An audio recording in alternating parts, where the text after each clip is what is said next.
Capítulo 14. Doña Ayuola. Sayide. Su fin puede contarse rápidamente, pero es difícil de comprender y, como tantas cosas en fantasía, está lleno de contradicciones.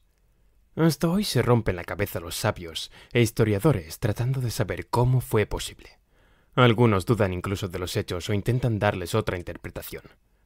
Aquí ha de narrarse lo que realmente ocurrió, y cada uno debe intentar explicarse las cosas como pueda. Cuando Bastian estaba ya en la ciudad de Iskal, con los navegantes de la niebla, Sayide llegó con sus gigantes negros al lugar de la campiña donde el caballo de metal se había hecho pedazos bajo Bastian. En aquel momento, sospechaba ya que nunca lo encontraría. Y cuando, poco después, vio el terraplén al que conducían las huellas de Bastian, su sospecha se convirtió en certidumbre. Se había entrado en la ciudad de los antiguos emperadores. Estaba ya perdido para los planes de ella.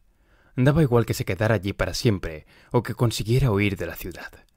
En el primer caso se habría vuelto impotente como todos los de allí, y no podría desear nada más. En el segundo, todos sus deseos de poder y grandeza se habrían extinguido. En ambos casos, el juego para ella, Sayide, había terminado. Ordenó a sus gigantes acorazados que permanecieran quietos, pero incomprensiblemente no obedecieron su voluntad, sino que siguieron adelante. Entonces Sayide se encolerizó, saltó de su litera y se enfrentó a ellos con los brazos extendidos. Los gigantes acorazados, sin embargo, lo mismo infantes que jinetes, continuaron avanzando pesadamente como si ella no estuviera, y la pisotearon con sus pies y cascos. Y solo cuando Sayide había expirado, se detuvo de súbito la larga comitiva, como se detiene un mecanismo de relojería. Cuando, más tarde, llegaron allí Hisbald, Hidurn y Hikrion, con los restos del ejército, vieron lo que había pasado y no pudieron comprenderlo, porque había sido solo la voluntad de Sayide la que movía los gigantes huecos, y, por consiguiente, la que los había hecho pisotearla. Sin embargo, pensar mucho no era el punto fuerte de los tres caballeros, de manera que finalmente se encogieron de hombros y dejaron estar la cosa. Deliberaron sobre lo que había que hacer y llegaron a la conclusión de que la campaña, evidentemente, había llegado a su término. De forma que licenciaron al resto del ejército y aconsejaron a todo el mundo que se fuera a casa. Ellos, que habían prestado a Bastian un juramento de fidelidad que no querían romper, decidieron buscarlo por toda fantasía. Sin embargo, no pudieron ponerse de acuerdo sobre la dirección que había que tomar y decidieron que cada uno siguiera por su cuenta. Se despidieron y cada uno se fue cojeando en una dirección distinta. Los tres corrieron todavía muchas aventuras y hay en fantasía incontables relatos que tratan de su búsqueda sin sentido.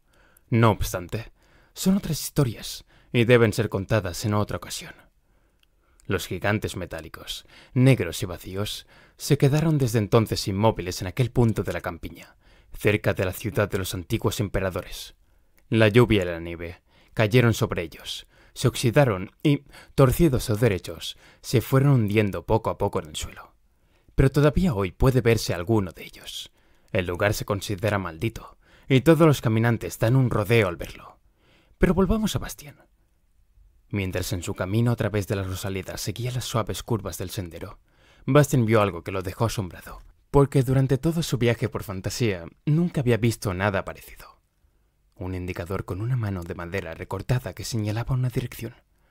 «En la casa del cambio», decía. Bastian siguió la dirección señalada sin apresurarse.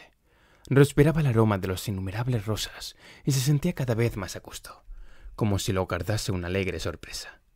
Finalmente, llegó a una avenida recta de árboles redondos, de los que colgaban manzanas de mejillas encarnadas. Y al final mismo de la avenida había una casa. Al acercarse, Bastian comprobó que era la casa más graciosa que había visto nunca.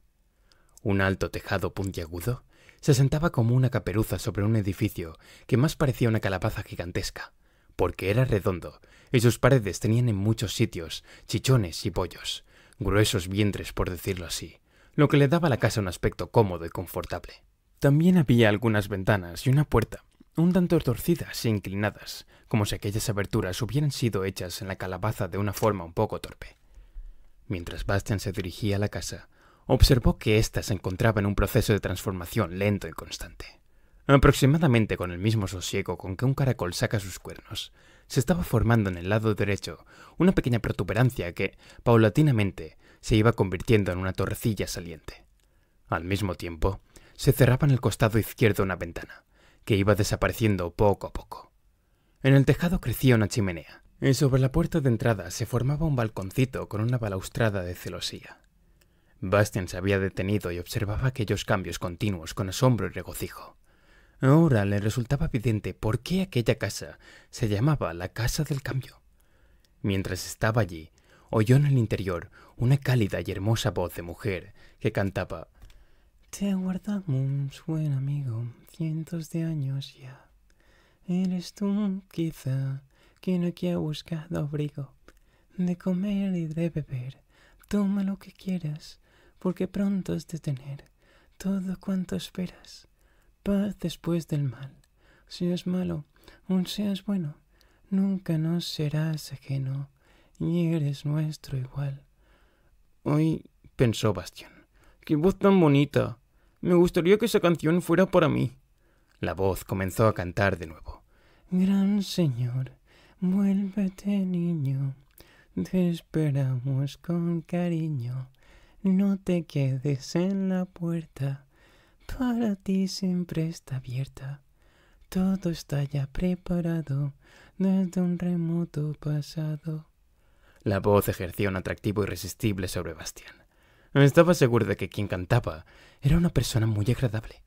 Llamó a la puerta y la voz dijo: «Entra, entra, chico guapo». Bastian abrió la puerta y vio una habitación agradable, no muy grande, por cuyas ventanas entraba el sol. En el centro había una mesa redonda, cubierta con toda clase de platos y cestos de frutas de muchos colores que Bastian no conocía.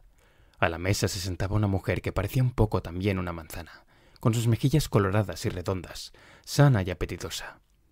En el primer momento, Bastian casi se dejó llevar por el deseo de correr hacia ella con los brazos abiertos, gritando «¡Mamá! ¡Mamá!», pero se dominó.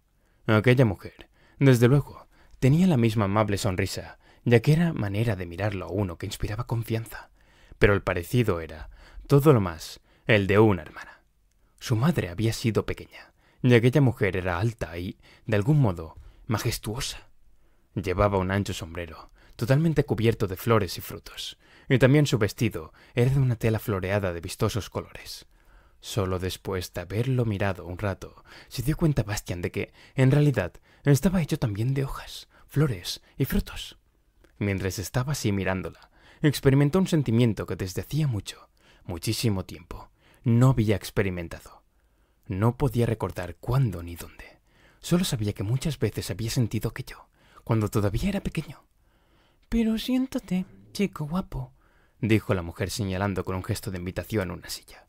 «Debes de estar hambriento, de manera que, antes que nada, come». «Perdón», respondió Bastian, «pero estabas esperando a un invitado, y yo he llegado aquí por pura casualidad». «¿De veras?», preguntó la mujer sonriendo satisfecha. «Bueno, no importa. A pesar de eso, puedes comer, ¿no? Entre tanto te contaré una pequeña historia. Sírvete y no te hagas de rogar». Bastian se quitó su manto negro, lo puso en una silla, se sentó y cogió titubeando una fruta. Antes de morderla, preguntó: «¿Y tú no comes? ¿No te gusta la fruta?». La mujer se rió sonora y francamente, sin que Bastian supiera por qué. «Está bien», dijo ella después de serenarse. «Puesto que insistes, te acompañaré y tomaré también algo, pero a mi manera. No te asustes». Cogió una regadera que había en el suelo a su lado, la alzó sobre su cabeza y se regó. «Ah», dijo, «qué refrescante». Entonces fue Bastian quien se rió. Luego mordió la fruta y pudo comprobar enseguida que nunca había comido nada tan bueno. Después se comió otra, y era aún mejor. «¿Te gusta?», preguntó la mujer, que lo observaba atentamente. Bastian tenía la boca llena y no podía responder. Masticó y asintió con la cabeza. «Me alegro», dijo la mujer. «Me he esforzado especialmente. Come más, tanto como quieras». Bastian cogió otra fruta, que resultó realmente un placer. Suspiró maravillado. «Y ahora te voy a contar la historia», siguió diciendo la mujer. «Pero que eso no te impida seguir comiendo». Bastian tuvo que hacer un esfuerzo para escuchar sus palabras, porque cada nueva fruta le producía nuevo entusiasmo. Hace mucho, muchísimo tiempo, comenzó a decir la floreada mujer. Nuestra emperatriz infantil estaba mortalmente enferma porque necesitaba un nuevo nombre y solo podía dárselo a una criatura humana. Pero los seres humanos no venían ya a fantasía. Nadie sabía por qué. Y si ella hubiera muerto, habría sido también el fin de fantasía. Un día, mejor dicho, una noche, llegó sin embargo un ser humano. Era un niño, y le dio a la emperatriz infantil el nombre de hija de la luna. Ella se puso buena otra vez, y, en agradecimiento, le prometió al muchacho que, en su reino, todos sus deseos se harían realidad, hasta que encontrase su verdadera voluntad. A partir de entonces, el niño hizo un largo viaje, de un deseo a otro, y todos se cumplieron. Y cada deseo cumplido lo llevaba a un nuevo deseo. No fueron solo deseos buenos, sino también malos. Pero la emperatriz infantil no hace diferencias. Para ella, todo vale lo mismo. Y todo es igualmente importante en su reino. Y cuando, finalmente, la Torre de Marfil resultó destruida, no hizo nada para impedirlo. Sin embargo, al cumplirse cada deseo, el niño perdía una parte de sus recuerdos del mundo de donde había venido. Eso no le importaba mucho porque, de todas formas, no quería volver. De modo que siguió deseando y deseando. Pero casi había gastado todos sus recuerdos, y sin recuerdos no se puede desear. Apenas era ya un ser humano, sino casi un fantasío, y seguía sin conocer su verdadera voluntad. Corría el peligro de agotar también sus últimos recuerdos sin conseguir su objetivo, y eso hubiera significado que nunca podría volver a su mundo. Finalmente, sus pasos lo llevaron a la casa del cambio, a fin de que permaneciera en ella el tiempo que fuera necesario hasta encontrar su verdadera voluntad. Porque la casa del cambio no se llama así solo porque se cambia a sí misma, sino porque cambia también a quien habita en ella. Y eso era muy importante para el niño, que hasta entonces había querido ser siempre otro, pero no cambiar. En ese punto se detuvo, porque su visitante había dejado de masticar. Bastian sostenía una fruta mordida en la mano y miraba a la floreada mujer con la boca abierta. «Si no te gusta», dijo ella preocupada, «déjala tranquilamente y coge otra». ¿Qué? Tartamudeó Bastian. No, es muy buena. Entonces no hay problema, dijo la mujer contenta. Pero me había olvidado de decirte cómo se llamaba el niño al que esperaban desde hacía tanto tiempo en la casa del cambio. Muchos, en fantasía, lo llamaban simplemente el Salvador. Otros, el caballero del candelabro de 7 brazos, o el gran sabio, o también soberano y señor. Pero su verdadero nombre era Bastian Balthasar Bugs. La mujer miró a su invitado sonriente. Él tragó unas cuantas veces y dijo luego en voz baja: «Yo me llamo así». «Ya ves», dijo la mujer, sin parecer sorprendida en lo más mínimo. Los capullos de su sombrero y su vestido se abrieron de pronto, floreciendo todos al mismo tiempo. «Sin embargo», objetó Bastian inseguro, «no llevo 100 años en fantasía». «Bueno, en realidad te esperamos ya desde hace mucho más tiempo», respondió la señora. «Ya mi abuela y la abuela de mi abuela te esperaron. Ya ves, ahora te estoy contándote una historia que es nueva y, sin embargo, trata de un pasado antiquísimo». Bastian recordó las palabras de Graograman. Entonces, había estado aún al comienzo de su viaje. Ahora le parecía realmente como si llevase 100 años allí. «Por cierto, todavía no te he dicho cómo me llamo. Soy Doña Ayuola». Bastian repitió el nombre, pero le costó un poco llegar a pronunciarlo bien. Luego cogió otra fruta, la mordió y, como siempre, le pareció que la que estaba comiendo era la más sabrosa de todas. Un poco preocupado, se dio cuenta de que se estaba comiendo ya la penúltima. ¿Quieres más?, le preguntó doña Ayuola, que había notado su mirada. Bastian asintió. Entonces ella cogió frutas de su sombrero y su vestido, hasta que el plato estuvo lleno otra vez. ¿Las frutas crecen en tu sombrero?, preguntó Bastian estupefacto. ¿Qué sombrero? Doña Ayuola lo miraba sin comprender. Luego soltó una risa franca y sonora. «Ah, ¿crees que es un sombrero lo que llevo en la cabeza? Nada de eso, chico guapo. Todo crece en mí. Lo mismo que a ti te crece el pelo. Puedes ver cuánto me alegro de que por fin estés aquí, porque florezco. Si estuviera triste, todo se marchitaría. Pero, por favor, no te olvides de comer». «No sé», dijo Bastian confundido. «No se puede comer algo que crece en otra persona». «¿Por qué no?», preguntó doña Ayuola. «Los niños pequeños toman la leche de sus madres. Es muy bonito». «Eso sí», objetó Bastián, ruborizándose un poco. Pero solo cuando son muy pequeños. Por eso, dijo doña Yuola radiante. Tienes que volverte otra vez muy pequeño, chico guapo. Bastián cogió una nueva fruta y la mordió, y doña Yuola se alegró de ello, y floreció de una forma aún más espléndida. Tras un pequeño silencio, ella dijo: Me parece que le gustaría que pasáramos a la habitación de al lado. Probablemente ha preparado algo para ti. ¿Quién? Preguntó Bastián mirando a su alrededor. La casa del cambio, explicó doña Yuola con naturalidad. En realidad, había ocurrido algo extraño. La habitación se había transformado sin que Bastián se diera cuenta. El techo del cuarto se había desplegado hacia arriba, mientras las paredes de 3 de los lados se aproximaban bastante a la mesa. En el otro lado había sitio aún, y en él había una puerta que estaba abierta. Doña Yuola se levantó. Ahora podía verse lo alta que era, y propuso: Vamos, no es muy testaruda. De nada sirve resistirse cuando ha proyectado una sorpresa. Que se salga con la suya. Además, casi siempre sus intenciones son buenas. Entró por la puerta en la habitación de al lado.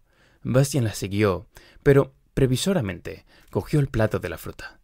El cuarto era grande como un salón y, sin embargo, se trataba de un comedor que a Bastián le resultaba de algún modo conocido.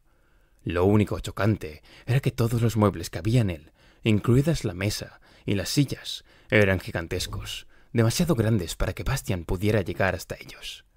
Fíjate, dijo doña Yuola divertida. A la casa del cambio se le ocurre siempre algo nuevo. Ahora he hecho un cuarto para ti, tal como debe parecerle a un niño pequeño. ¿Cómo es posible? Preguntó Bastián. ¿Esta sala no estaba antes aquí? Claro que no, respondió doña Yuola. ¿Sabes? La casa del cambio es muy animada. A su manera, me gusta participar en la conversación. Creo que con ello quiere decirte algo. Luego se sentó a la mesa, en una de las sillas, y Bastián intentó inútilmente subirse a la otra. Doña Yuola tuvo que ayudarlo y subirlo. Incluso entonces Bastián llegaba solo con la nariz a la mesa. Se alegró mucho de haberse traído el plato de la fruta, que conservó en su regazo. Si hubiera estado en la mesa, no hubiera podido alcanzarlo. ¿Tienes que mudarte con frecuencia?, preguntó. Con frecuencia no, respondió doña Yuola. Como mucho, 3 o 4 veces al día. A veces la casa del cambio se divierte y entonces todos los cuartos aparecen de repente al revés. El suelo arriba y el techo abajo, o algo por el estilo. Pero es pura travesura, y si le hablo en serio, pronto vuelve a ser todo razonable. En el fondo, es una casa muy agradable, y en ella me siento realmente a gusto. Nos reímos mucho juntas. ¿Pero no es peligroso?, preguntó Bastián. Quiero decir, por las noches, por ejemplo, si uno está dormido y la habitación se hace cada vez más pequeña... ¿Cómo puedes pensar eso, chico guapo?, exclamó doña Yuola escandalizada. A ella le gusto, y tú le gustas también. Se alegra de que esté aquí. ¿Y si a alguien no le gusta? No tengo ni idea, respondió doña Yuola. Pero, ¿qué preguntas haces? Hasta ahora nadie ha estado aquí, salvo yo y tú. Ah, dijo Bastián. ¿Entonces soy el primer invitado? Claro. Bastián contempló el gigantesco cuarto. Resulta difícil creer que este cuarto quepa dentro de la casa. Por fuera, la casa no parece tan grande. La casa del cambio, explicó doña Yuola, es por dentro mayor que por fuera. Entretanto, había caído el crepúsculo y, poco a poco, la habitación se oscurecía. Bastián se echó hacia atrás en su gran silla y apoyó la cabeza. Se sentía extrañamente soñoliento. ¿Por qué me has esperado tanto tiempo, doña Yuola?, preguntó. Siempre he querido tener un hijo, respondió ella. Un niño pequeño al que mimar, que necesitase mi ternura, al que yo pudiera cuidar. Alguien como tú, chico guapo. Bastián bostezó. Se sentía arrullado de una forma irresistible por la voz cálida de doña Yuola. Pero has dicho, respondió, que también tu madre y tu abuela me esperaron. El rostro de doña Yuola quedaba ahora en la oscuridad. Sí, lo oyó decir Bastián. También mi madre y mi abuela quisieron tener hijos, pero ahora yo tengo uno. A Bastián se le cerraban los ojos. Con esfuerzo preguntó, ¿cómo es posible? Tu madre te tuvo a ti cuando eres pequeña, y tu abuela tuvo a tu madre. Por lo tanto, tuvieron hijas. No, chico guapo, respondió suavemente la voz. Nosotras somos distintas. No morimos ni nacemos. Somos siempre la misma doña Yuola. Y, sin embargo, no lo somos. Cuando mi madre envejeció, se secó. Se le cayeron todas las hojas como un árbol en invierno y se encogió sobre sí misma. Así estuvo mucho tiempo. Pero entonces, un día, empezó a echar de nuevo hojitas, brotes y flores, y finalmente frutos. Y así surgí yo, porque aquella nueva doña Yuola era yo. Y lo mismo pasó con mi abuela, cuando trajo a mi madre al mundo. Las doñas Ayuolas solo podemos tener un hijo, si no marchitamos antes. Pero entonces somos nuestras propias hijas, y no podemos ser madres. Por eso estoy tan contenta de que estés aquí, chico guapo. Bastian no respondió. Había caído en una dulce somnolencia, en la que escuchaba las palabras de doña Yuola como una cantilena. Oyó cómo ella se levantaba, se dirigía hacia él y se inclinaba. Doña Yuola le acarició dulcemente el cabello y le dio un beso en la frente. Luego, Bastian notó que ella lo levantaba y se lo llevaba en brazos. Bastian apoyó la cabeza en el hombro de doña Yuola, como un niño pequeño. Cada vez se hundía más profundamente en la cálida oscuridad de su sueño. Le pareció que lo desnudaban y lo acostaban en una cama blanda y perfumada. Lo último que oyó, ya muy lejos, fue la hermosa voz que cantaba suavemente una cancioncilla. Duerme, niño. Buenas noches. Duérmete ya sin reproches. Gran señor, hazte pequeño. Duerme con todo tu empeño. Cuando se despertó a la mañana siguiente, se sentía mejor y más contento que nunca. Miró a su alrededor y vio que estaba en una habitación pequeña y muy agradable, dentro de una cuna. Verdad era que se trataba de una cuna muy grande, o, más bien, de una cuna tal como le parecería a un niño pequeño. Por un momento le pareció ridículo porque, desde luego, ya no era un niño pequeño. Seguía conservando todas las fuerzas y facultades que Fantasía le había dado, y también el signo de la emperatriz infantil colgaba como antes de su cuello. Pero un momento después le resultó completamente indiferente que pudiera parecer ridículo o no que estuviera echado allí. Salvo él y doña Yuola, nadie lo sabría nunca, y los dos sabían que era algo bueno y que estaba bien. Se levantó, se lavó y se vistió, y salió afuera. Tuvo que bajar por una escalera de madera y llegó al gran comedor que, sin embargo, se había transformado por la noche en cocina. Doña Yuola lo esperaba ya con el desayuno. También ella estaba del mejor humor. Todas sus flores se abrían, y ella cantaba y reía, y hasta dio unos pases de baile con Bastian alrededor de la mesa. Después de comer, lo envió afuera para que le diera el aire. En la ancha rosaleda que rodeaba la casa del cambio, parecía reinar un verano eterno. Bastian vagabundeó por allí, observó a las abejas que se regalaban diligentemente entre las flores, escuchó a los pájaros que cantaban en todos los arbustos y jugó con los lagartos, que eran tan confiados que se les subían por la mano, y con las liebres, que se dejaban acariciar por él. A veces se echaba bajo un arbusto, aspiraba el dulce aroma de las rosas, parpadeaba al sol y dejaba que el tiempo corriera como un arroyo, sin pensar en nada concreto. Así pasaron los días, y los días se convirtieron en semanas. Bastian no se dio cuenta. Doña Yuola estaba llena de alegría, y Bastian se confiaba plenamente a sus cuidados y su ternura maternos. Era como si, sin saberlo, hubiera ansiado desde hacía tiempo algo que ahora se le deparaba plenamente, y casi no podía saciarse. Durante algún tiempo anduvo revolviendo por toda la casa del cambio, desde las vigas del tejado hasta el sótano. Era una ocupación de la que uno no se cansaba tan pronto, porque todas las habitaciones cambiaban continuamente y siempre había algo nuevo que descubrir. Evidentemente, la casa se esforzaba mucho por divertir a su invitado. Producía cuartos de juegos, tranvías, teatros de marionetas y toboganes, y hasta un gran tío vivo. A veces, Bastian emprendía también correrías de todo el día por los alrededores, pero nunca se alejaba mucho de la casa del cambio, porque regularmente le ocurría que, de repente, le entraba una verdadera avidez por las frutas de Ayuola. De pronto, apenas podía guardar el momento de volver y hartarse de comer. Por las noches, sostenían con frecuencia largas conversaciones. Él le hablaba de todo lo que le había ocurrido en Fantasía, de Perelin y Graograman, de Sayide y de Atreyu, al que él había herido gravemente y quizá matado. «Lo hice todo mal», dijo, «y lo entendí todo al revés. La hija de la luna me dio muchas cosas, pero con ellas solo traje la desgracia sobre mí y sobre Fantasía». Doña Yuola lo miró largo tiempo. «No», respondió. «eso no lo creo. Seguiste el camino de los deseos, y ese camino nunca es derecho. Diste un gran rodeo, pero era tu camino. ¿Y sabes por qué? Tú eres uno de esos que solo pueden regresar cuando encuentran la fuente donde brota el agua de la vida. Y ese es el lugar más secreto de toda Fantasía. Para llegar hasta él no hay camino fácil».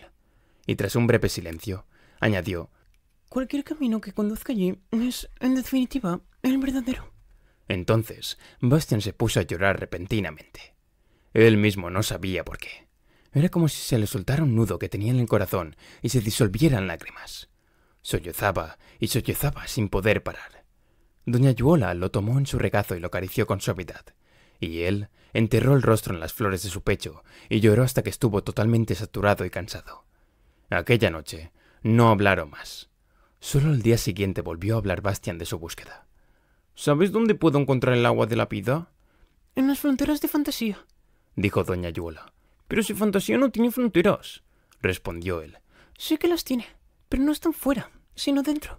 Allí donde recibe todo su poder la emperatriz infantil, y a donde ni ella misma puede llegar. ¿Y yo tengo que encontrar ese lugar? Preguntó Bastian preocupado. ¿No es un poco tarde? Solo hay un deseo con el que puedes llegar hasta allí. En último. Bastian se sobresaltó. Doña Yuola, a cambio de cada deseo que se ha cumplido por medio de Aurin, he olvidado algo.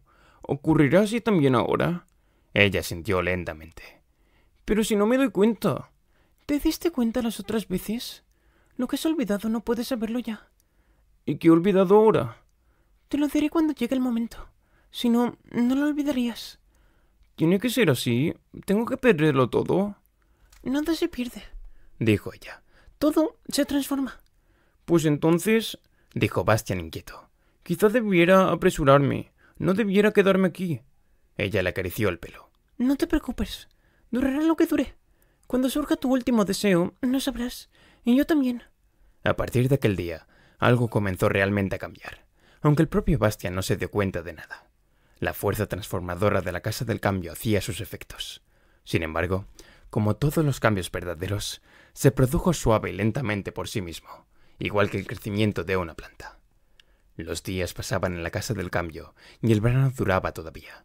Bastian seguía disfrutando de él, dejándose mimar por doña Yuola como un niño. También sus frutos le seguían sabiendo tan sabrosos como al principio, aunque poco a poco su avidez se calmó. Comía menos, y ella se dio cuenta, sin dedicar al hecho, sin embargo, ni una palabra. Bastian se sentía también saciado de sus cuidados y su ternura, y en la misma medida en que disminuía su necesidad de ellos, se despertaba en él una añoranza de otra clase, un anhelo como hasta entonces no había sentido nunca y que se diferenciaba por completo de sus deseos anteriores, la añoranza de ser capaz de amar. Con asombro y pesar, se dio cuenta de que no podía. Sin embargo, su deseo se hacía cada vez más fuerte. Y una noche en que se sentaban juntos, habló de ello con doña Yuola. Después de haberlo escuchado, ella calló largo rato. Su mirada descansaba sobre Bastian, con una expresión que él no entendía. Ahora has encontrado tu último deseo, dijo ella. Tu verdadera voluntad es querer.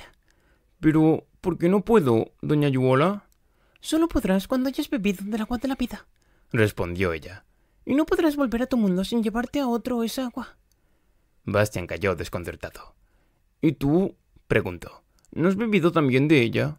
No, dijo doña Yuola. Yo soy distinta. Solo necesito a alguien a quien pueda darle lo que me sobra. ¿Entonces no era amor? Doña Yuola pensó un rato y contestó luego. Era lo que has deseado para ti. ¿No pueden querer los fantasíos igual que me pasa a mí? Preguntó él, temeroso. Bueno, contestó ella en voz baja. Hay algunas criaturas en fantasía que pueden beber el agua de la vida, pero nadie sabe quiénes son. Y existe una promesa de la que rara vez hablamos, en que dice que, en un futuro lejano, llegará el día en que los seres humanos traerán también el amor a fantasía. Entonces, los dos mundos serán uno solo, pero no sé lo que eso significa. Doña Yuola, preguntó Bastian también en voz baja, me prometiste que, cuando llegara el momento, me dirías lo que tendría que olvidar para encontrar mi último deseo. ¿Ha llegado ese momento? Ella sintió. Tenías que olvidar a tu padre y a tu madre. Ahora solo te queda tu nombre. Bastian reflexionó. ¿Padre y madre? Dijo lentamente, pero las palabras no le decían ya nada. No podía acordarse. ¿Qué debo hacer ahora? Preguntó. Tienes que dejarme, respondió ella. Tu tiempo en la Casa del Cambio ha terminado. ¿Y a dónde debo ir? Tu último deseo te guiará. No lo pierdas. ¿Debo marcharme enseguida? No, es tarde. Mañana, al romper el día. Te queda una noche aún en la Casa del Cambio. Ahora vamos a dormir. Bastian se puso en pie y se acercó a ella. Solo entonces, cuando estuvo cerca, se dio cuenta en la oscuridad de que todas las flores de doña Yuola se habían marchitado. No te preocupes por eso, dijo ella. Tampoco mañana debes preocuparte por mí. Sigue tu camino. Todo está bien, y es justo que sea así. Buenas noches, chico guapo. Buenas noches, doña Yuola, murmuró Bastian. Luego subió a su cuarto. Cuando bajó al día siguiente, vio que doña Yuola seguía en el mismo sitio. Todas las hojas, flores y frutos se le habían caído. Tenía los ojos cerrados y parecía un árbol negro y reseco. Bastian se quedó mucho tiempo ante ella, mirándola. Luego se abrió de repente una puerta que llevaba afuera.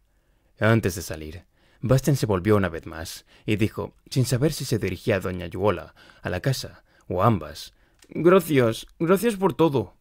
Luego cruzó la puerta. Fuera, durante la noche, había llegado el invierno.